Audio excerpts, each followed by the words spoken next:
ความประมวลนี้ที่เวียดดังหาได้จุ่มเป็นพิภพโลกตระบ้านปรบทัวลานในขนมขาดซิมเรียบกรมการริบจอมการวิธีเบียงอาหารพิภพโลกรวมสหการจมูกในกรมหุน TNT พิธีนี้บ้านปรบทัวลานกรมทัพได้เพียบอายดอมติสรมนตรีกอลเพงรมนตรีกระทรวงอบรมยุวชนในเกลาที่เวียนนี้ทัวลานขนมโกบำนองดำใบซับไซโปรโมทวิกาลบบำบัดเพียบอดเคลียนระบบโกมาในตุตังพิภพโลกตามการกูบัญชีปีดำนางการวิธีเบียงอาหารพิภพโลกบ้านในดังทาในนี้กัมพูชีบานโจรวมจมูกในประเทศจำนวน110ประเทศในขนมพิภพโลกหอยแคดซิมเรียบก็จะแคดมวยขนมจำนำแคดกรงแต่มาให้บุญในประเทศจากกัมพูชีได้บ้านโจรวมจมูกในบรรดาแคดกรงจำนวนบุญรอยในเรือพิภพโลกผ่อนได้ดำใบประชังเตือนพิบอดเคลียนพิธีศิกขาศิลากะยลดังนังศึกษาสายเชียวอัมพีกาพิพิษากรองประเทศบอตต้าสำเร็จระบบจนปีกาตระบานจัดบรรจุของดำนายกะอภิวัตได้หรือเตศิกขาศิลานี้บานปรบเฟือในสาวประชุมกระทรวงสังคมมากัดเปิดที่ประเภทบุญขายอุสเพียชนำปีปอนประมวยกรองวัตเมียนไอกระดอมเตียเซียมรัฐเลขาธิการกระทรวงสังคมมากัดอัตยายุติชนนังยืนในเตะสัมปติไอกระดอมดาวิดเรเดอร์อาแกริตูจากภพอังเลประจำในกัมพูชีดำนางองกา DFID ดำนางองกากัมพูชีตระหนึ่งจนปีกากัมพูชีจะจราติดบรรทบปีจนับอารมณ์ระบไอกระดอมอาแกริตูจากภพอังเลหนึ่งดำนางองกา DFID รุ่ยมกไอกระดอมเตียเซียมเมียนประสาทาการเมื่อคืนปีสมัติเพียบจนปีกาเวียประสายเชียงการเมื่อคืนปีการเพียบการช่วยประดอลอำนายมนุษย์ทว่าวิจิการประสาให้แต่การช่วยชนปีกาเอาเมียนจุ่มเนียนเมียนหมกระบอรกประจำโนเจการประสาบำพดสำหรับชนปีกาตูเตอปัจจุบันนี้กระทรวงสังคมมาเกิดกำปงจำเริญการก่อสร้างบทฐานฉบับเนียนี้ได้ประดอลอัฐประโยชน์ดอลชนปีกาเชียพิเศษฉบับได้ปีชนปีกาขนมก็บำน้องกาเปียดอลชนปีกาลบบำบัดเจ็บบรรดาในการเรืออ้างจำปูชนปีกาเนื่องประดอลเซตโจรวมไอบานเป็นลิงหนึ่งสมาเพียบขณีในขนมดำนาการอภิวัตสังคมสนับสนุนการใส่เนี่ยตุกมีโรคเอดนั่งเนี่ยจมูกเอดเตรียมเตียเสร็จ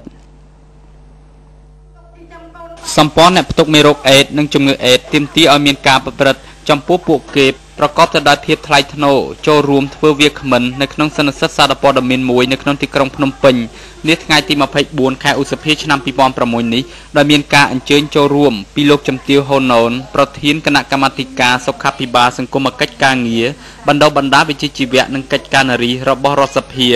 กรมเนี่ยตุกเมรุกเอ็ดบ้านใหญ่ดังทาการฉลอยตอบจำพวกการเรียดดาในจุมงือเอ็ดในขนมประเทศกัมพูชีเตรียมตีอเมียนกาฉลอยตอบจีบันตอนในการตะตัวเข้าเตยกันแต่คลังเชียงมุนนังยุทธศาสตร์อเมียนประสิทธิภาพเชียงมุนโดยกรมเนี่ยตุกเมรุกเอ็ดเตรียมตีตะดอมมนตรีรัฐภิบาลเนี่ยประดอจำนวยองค์การรัฐภิบาลในไอกจุนนังสาธารณชนตูเตอเอาประกันในกลนโยบายนังการอนุวัตโดยขมิ้นเรืออัง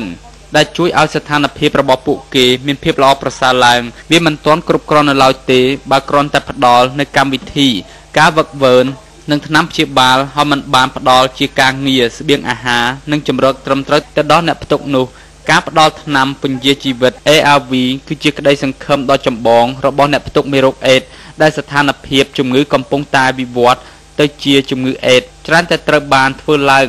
จ่อชมพูมนุษย์มูจำนวนในขนมตีกรงแต่ปนอกำบอลนังสระสำคัญต่างหลายนังเตยยกตะดะบังหารตะดอสมัยประชุมพิเศษระบบองค์การสหประชาชาติอัมพีเมโรกนังจำงือเอ็ดได้ประพฤติเตยในขนมตีกรงนิวยอร์กสหรัฐอเมริกในថ្ងៃที่31ខែឧសភាដល់ថ្ងៃទី2ខែមិថុនាឆ្នាំ2006ខាងមុខនេះឯកឧត្តមអុកញ៉ាលើហឹងទីប្រឹក្សាសម្ដេចហ៊ុនសែនអញ្ជើញចុះសម្ដែងសម្ដាលជាមួយបងប្អូនប្រជាពលរដ្ឋនៅស្រុកស្រីសន្ធរខេត្តកំពង់ចាម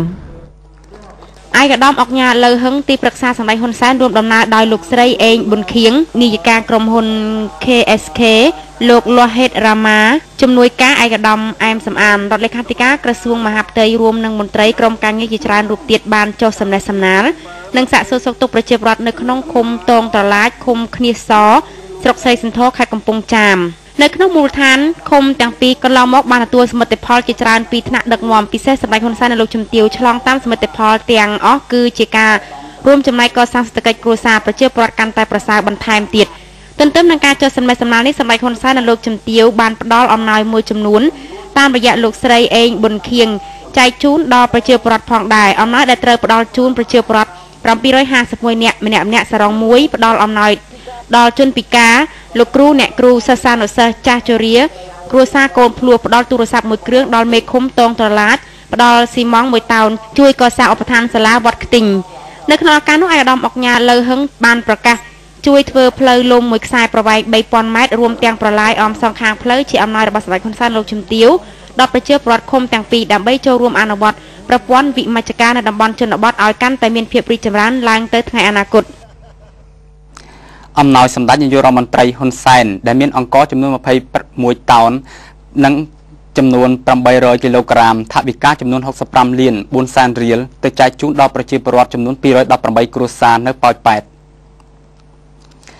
ឯកឧត្តមអនសុំអភិបាលខេត្តបន្ទាយមានជ័យតំណាងដល់ខ្ពង់ខ្ពស់របស់សម្ដេចនាយករដ្ឋមន្ត្រីហ៊ុនសែននិងលោកជំទាវបាននាំយកអំណោយអង្គចំនួន21តោន800គីឡូក្រាមថវិកាចំនួន65លាន4សែនរៀលទៅចែកជូនដល់បងប្អូនប្រជាពលរដ្ឋចំនួន